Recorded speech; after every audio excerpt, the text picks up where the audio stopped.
कुछ महल में खामोश रहें और अल्लाह ने कहा सलाम करके जाएं, जो वो जज्बातियत उठी हुई है ना यूं करके ठंडा करें उसको। मगर कुछ दुश्मन ऐसे होते हैं जिन्हें उन्हीं की फक्की उन्हीं की देनी पड़ती है, जरा उस टाइप उनको उन्हीं की टाइप की उतनी परसेंट की फक्की देनी पड़ती है, क्योंकि उन्होंने ठंडा नहीं होना है। जैसे मैंने बताया जज़ाओ सय्यिअति बिमिस्लिहा, कुछ खराब चीजों को उतनी ही खराबी से थोड़ा सेट किया जाता है। मोमिन साधु नहीं होता, समझदार होता है, जालिम भी नहीं होता, मगर समझ को पता है कि ये ऐसे नहीं होते। और कुछ ऐसे होते हैं जिनको तो ये अगर उसको पता ही नहीं है कैसे होना है ये, तो बहुत नुकसान हो जाता है इंसान। कुछ लोग 8 साल से तकरारन एक चीज कर रहे हैं, अगरचे वहां थोड़ी सी स्ट्रेटेजी बदलने की जरूरत थी, थोड़ा सा तरीका बदल लेता निकल जाता। अगर मेरा घर मेरी जिंदगी, मुझे तो दुनिया ने उठा के फेंक दिया जब मैं आया इस तरफ, मुझे तो इन मदरसों ने पाला।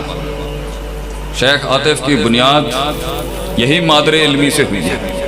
मेरे पीर बैठे हैं सामने, मौलाना अतीकुल्लाह साहब बैठे हैं, मेरे उस्ताद बैठे हैं, लखवी साहब कराची में हैं। हमें तो दुनिया ने उठा के फेंक दिया, इन्होंने ही संभाला। तो अपने कबीले के ऊपर इतना हक तो मैं रखता हूँ कि मैं तजवीज़ दे सकूँ, लेकिन ये भी तमीज़ और अदब का दायरा था कि हमें पता है कि कितने साल खामोश रहने हैं, हमें पता है बुजुर्गों से बात कैसे करनी है, कैसे अपनी बात माँ तक पहुँचानी है। 2010 में ही मैं समझ गया था कि अगर हमने एक पैरेलल एजुकेशन सिस्टम नहीं बनाया ना दरस निज़ामी का, जो 8 साल का है उसको तो हम मानते हैं कि ये हमारे सरों का ताज है। मैं अपने 12 साल का दरस निज़ामी का जितना भी मैंने उसमें तकफीफ करके पढ़ाया, मैं आज अल्लाह ऐलान कहता हूँ हर किस्म का कोर्स आप आगे पीछे शॉर्ट कर लें, बड़ा कर लें, जो 8 साल की काट तैयार करती है वो रिजल्ट मुश्किल है। लेकिन और भी बहुत कुछ किया जा सकता था ताकि बका रह जाती।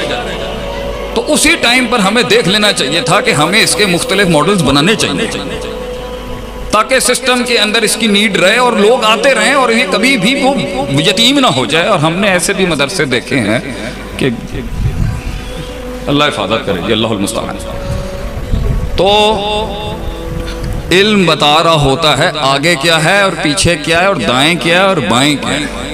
इल्म से उसको वसवसों की पहचान हो रही होती है। सुम्मा लाअतियन्नहुम मिन बैनि अयदीहिम व मिन खल्फिहिम व अयमानिहिम व अन शिमाइलिहिम, ये इल्म बता रहा होता कि ये ऐसी नहीं है, ईंटें पक्की करता है। तो बहुत सी तहरीकें इसलिए नहीं कामयाब हो पाई, बहुत से जमाल उस कमाल तक इसलिए नहीं पहुंच पा रहे, बहुत सी जवानियां वो वहां तक जो चाह रही हैं जो नहीं पहुंच पा। इसका मसला ये है बेटा कि वो उसूल नहीं आते। आप उसूल वो सिर्फ असातिज़ा से, मुताल्ले से, मुशाहिदात से, तजर्बात से। और तीसरी चीज, अक्सर लोगों को इल्म तो आ जाता है और तस्किया भी बड़ा मजबूत होता है, मगर हिकमत की कमी है कि कहाँ दलील का इस्तेमाल करना है, कामों को किस तरह सर अंजाम देना है, कितना रुकना है, कितनी खामोशियां हैं, किस तरह से मामले करने।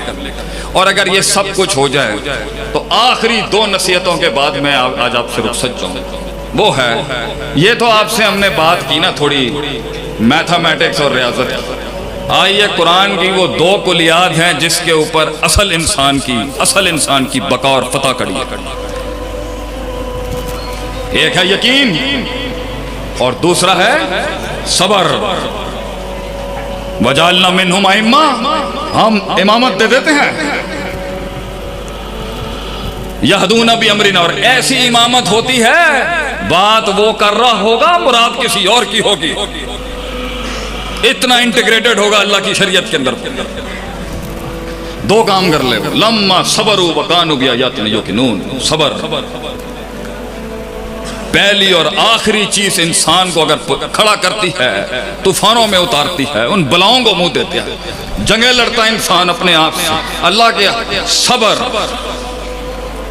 सबर नफ्स के खिलाफ, अपने नफ्स की गुलाटियों के खिलाफ, नफ्स की बदमाशियों के खिलाफ, नफ्स के किबर के खिलाफ, नफ्स की हसद के खिलाफ, नफ्स के मिजाज और तबीयतों के खिलाफ, नफ्स की तासुब के खिलाफ, नफ्स के इफरात और तफरीद के खिलाफ, नफ्स की उन सारी अंदर की बातनी अमराजुल कुलूब के खिलाफ, दुश्मनियों के खिलाफ, अदावतों के खिलाफ, उन खंजरों के खिलाफ जो सीने में भी थे और छातियों पे भी और कमरों पे मारे लोग हैं। वो जिंदगी क्या जो जख्मी ना हुई हो। उन अल्फाजों के खिलाफ जो बेरहम लोगों ने कहते हुए लिहाज भी नहीं किया। सबर अपनी नजरिए अपनी सोच के लिए अपने वतन को छोड़ने के खिलाफ, अपनी बरादरी को छोड़ने के खिलाफ, अपनी लुगत को छोड़ने के खिलाफ, अपनी जुबानों को छोड़ने के खिलाफ, अपनी तहजीब को छोड़ने के खिलाफ, अपने खानदान को छोड़ने के खिलाफ, अपने मकसद और विजन की खातिर खुद को गर्क करने के लिए सबर। कुएं में यूसुफ अलैहिस्सलाम का सबर, वो सबर कि जब सदियां काटी उस इमाम ने उस जेलों में वो सदियां काटी, उस अपनी इज्जत की हिफाजत के लिए जेल में चले जाने का सबर था। और उसके बावजूद भी सदियों के बाद जब एक को रिहाई मिली तो उन्हें किया, बादशाह ने जाके कहीं कि मेरा भी ये मसला है, मैंने ये काम नहीं किया।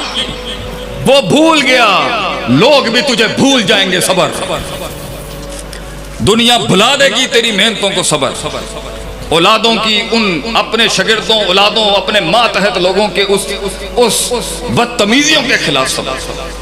उस्ताद का वो जो कद और काठ है उसको ना समझ, उस उस्ताद का दर्द। रोज हमारे मशाइख का सबर, रोज उन कमजोर टांगों पे वो किताब लेके आके फिर किताब खोलता है और सदाकत, अदालत, अमानत का फिर सबक पढ़ाता है। सबर, हब सुन्नत,